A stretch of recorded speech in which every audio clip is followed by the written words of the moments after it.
welcome back to our channel. Take it simple. On today's video, I'm going to show you how to hide a post in Quora.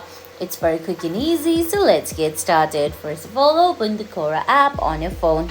If you don't have the app yet, you can get it from Google Play Store or the Apple App Store. Once you do that, launch the app, then sign in. Now on your screen, you can see options like home, following, answers, spaces and notifications. Now you can find a lot of posts under home and answers. If you find any questions or the answers that you don't like or that offends you, all you have to do is find that cross sign, which is usually right below the three-dot menu of every post there. Just go ahead and tap on that cross sign, then select the reason why you want to hide that post and tap on submit from the top right corner.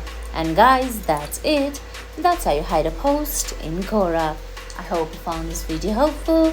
If you did, please give it a thumbs up, leave a comment, subscribe to our channel and hit that bell icon. See you in the next video. Thanks for watching.